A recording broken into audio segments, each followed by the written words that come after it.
ప్రణాళిక ప్రకారం రాష్ట్రాన్ని అభివృద్ధి చేస్తున్నామని తెలంగాణ మంత్రి పొన్నం ప్రభాకర్ అన్నారు. త్వరలో జరగనున్న మున్సిపల్ ఎన్నికల్లో కాంగ్రెస్ పార్టీ అధిక స్థానాల్లో విజయం సాధిస్తుందని ఆయన ధీమా వ్యక్తం చేశారు. కరీంనగర్లో శ్రీ గిద్దె పెరుమాండ్ల స్వామి ఆలయంలో మంత్రి ప్రత్యేక పూజలు చేశారు. బీఆర్ఎస్ పాలనలో ఒక్కరికి ఇల్లు ఇవ్వలేదని పొన్నం ప్రభాకర్ విమర్శించారు.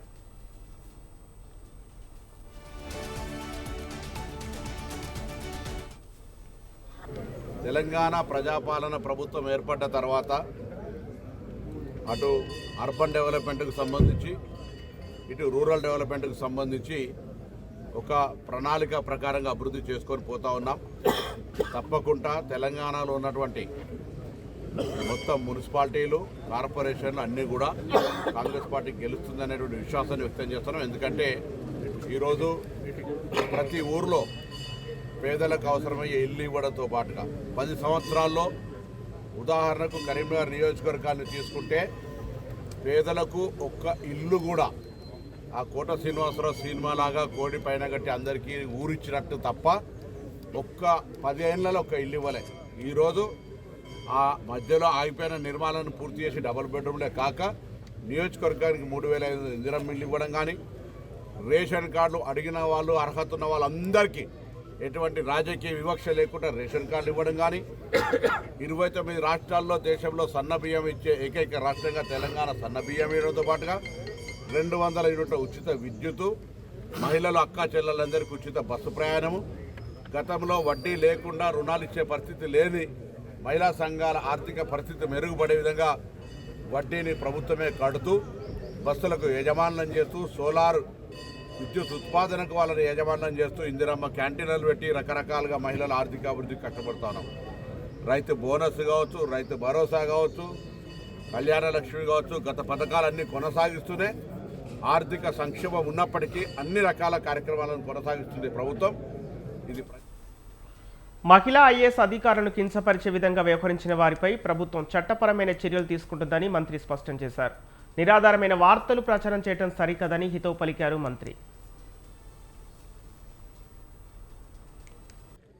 ప్రభుత్వాన్ని భ్రష్టు పట్టించే విధంగా, బదనాం చేసే విధంగా ఆలోచన చేస్తూ స్వేచ్ఛను హరిస్తూ వ్యక్తిగతమైనటువంటి అంశాల పట్ల మాట్లాడుతూ ఉన్నారు.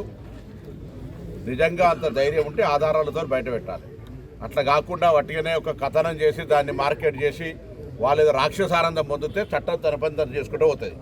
దాని మీద మొసలు కన్నీరు గారుస్తున్న వారందరూ అడుగుతూ ఉన్నా, మీ కుటుంబాలకో లేదా రాష్ట్రంలో పనిచేస్తున్న మహిళా అధికారులకో లేదా జర్నలిస్టులకో సంబంధించి ఎక్కడైనా అటువంటి అపవాదం మోపి వాళ్ళని అవమానపరిచి వాళ్ళ వ్యక్తిగత ప్రతిష్టకు భంగం కలిగి వారికి సంబంధించినటువంటి కీర్తిని, వాళ్ళకు సంబంధించినటువంటి అంశాల లోపల నష్టం కలిగేస్తే చట్టం చూస్తూ ఊరుకుంటుందని ఎట్లా అనుకుంటారు? తప్పు కదా.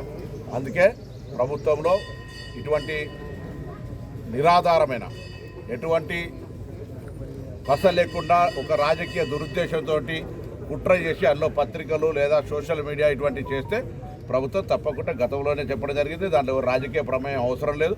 ప్రభుత్వం తప్పకుండా చట్టం.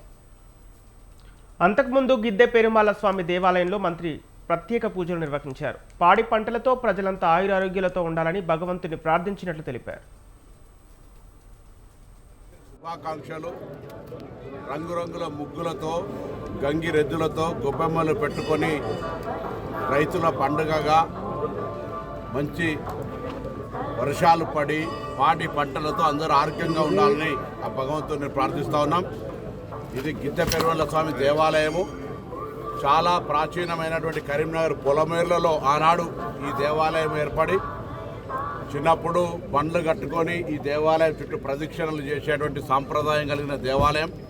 నగరం పెరుగుతున్న కొద్దీ ఈ బండ్ల సంప్రదాయం ఇక్కడ పోయినప్పటికీ ఇప్పటికీ కొత్తకొండ, ఐనవోలు రకరకాల దేవాలయాల్లో బండ్ల పండుగ, బండ్ల జాతర ఊరేగింపు జరుగుతుంది. ఈ గిద్దె పెరుమాళ్ల స్వామి ప్రాముఖ్యత, ఇక్కడ ఒక పుట్టకు సంబంధించిన మట్టి బొట్టు పెట్టుకుంటే దాని బలం డిఫరెంట్ కాబట్టి ఈ దేవాలయం చాలా పవర్ఫుల్.